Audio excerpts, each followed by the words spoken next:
Queridos alunos, boa tarde, saudade de vocês. Bom, vou dar continuidade aqui à nossa aula e hoje nós vamos falar de apoptose. Conforme nós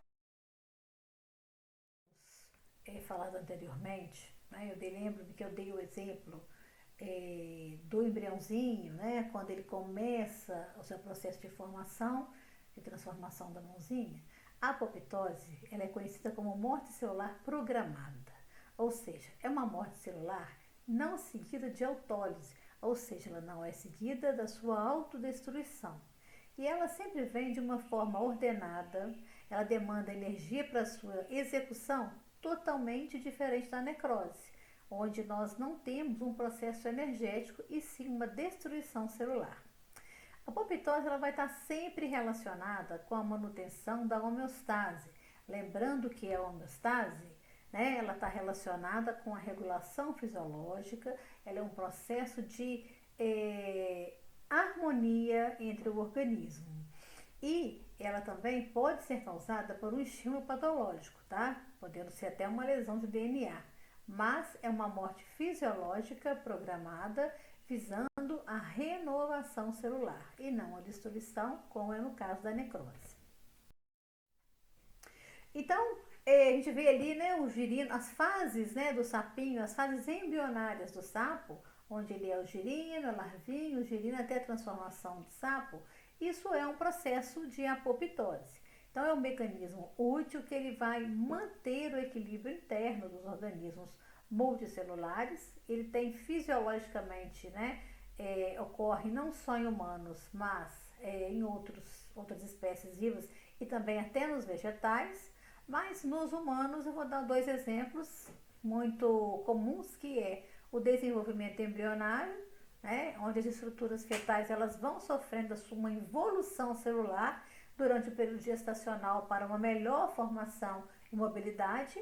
E também nós temos uma situação contrária, que vai ser o corte do suprimento dos hormônios estimulatórios, como no caso da menopausa, onde os tecidos do endométrio, né, o tecido uterino e o tecido mamário, eles vão sofrer uma atrofia devido à queda dos níveis séricos hormonais sexuais femininos. Então, nós temos uma diminuição do tamanho do útero, né, do tamanho das mamas e uma perda de função. Eles não produzem mais, né, a lactação, no caso das mamas, e também ele não está apto mais, né, a fecundar pela diminuição hormonal e a inativação dos hormônios, a formação dos óvulos.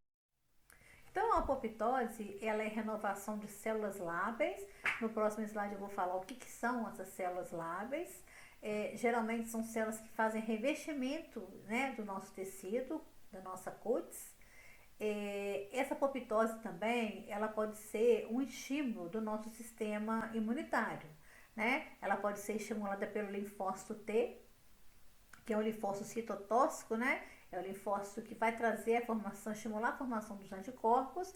Então, uma célula do organismo ela é infectada, esse é um exemplo, por um vírus, e ela vai apresentar, né, antígenos que vão ali estar sinalizando, e aí os linfócitos vão reconhecer aquele antígeno, aquela sinalização, e vão induzir a apoptose, aquela célula infectada. Então, ela vai ter uma renovação e ela acaba sendo eliminada, né, uma célula comum do sistema imunitário.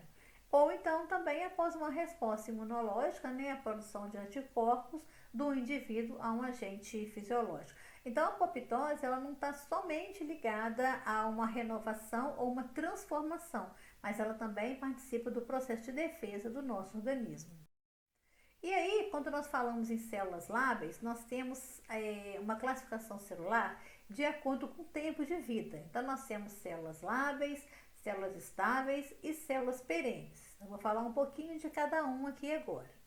As células lábeis, elas são células muito pouco especializadas, tá? Ou seja, elas têm uma função, elas não exercem funções de grandes relevâncias, elas têm funções específicas ali, mas muito pouquinhas. Elas geralmente são células que têm um tempo de vida muito curta e elas são originadas sempre com uma alta capacidade de multiplicação.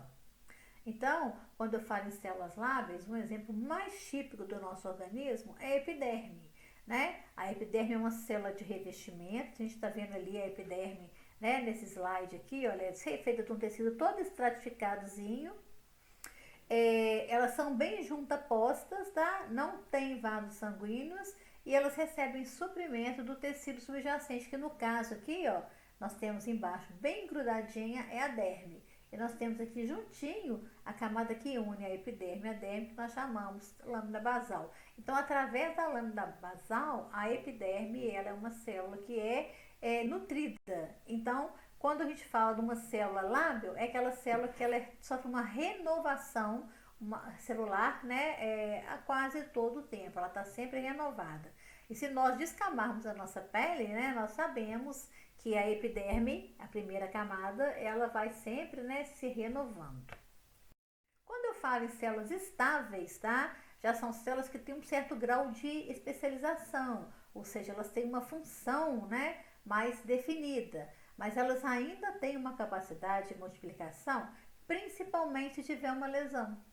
E um exemplo muito comum são as células do miométrio, as células do nosso útero, que principalmente no caso de uma lesão, um papiloma, alguma tipo de lesão celular pequena, elas conseguem se regenerar, tá, espontaneamente. Então, as fibras musculares lisas do útero, as células do nosso fígado, né? As pessoas falam, o fígado regenera. Não é que o fígado regenera. O fígado ele tem uma capacidade, ele é formado por células estáveis e eles se multiplicam mais frequentemente. Não quanto igual uma epiderme, mas eles têm um grau de multiplicação considerável. As glândulas salivares, né? Algumas células ósseas, principalmente nos animais. E as células permanentes, tá? São células muito especializadas, elas têm funções importantíssimas, né? Elas têm um nível celular de fisiológico, morfológico e funcional intenso, porém, na maioria das vezes, né, elas são de vida muito prolongada, mas elas podem perder a capacidade de divisão celular. E muitas vezes elas não se regeneram, como é o caso dos neurônios. Então, para nós fecharmos hoje a nossa aula de renovação celular, a apoptose, ela é uma renovação, é uma morte celular programada com a finalidade de renovação celular.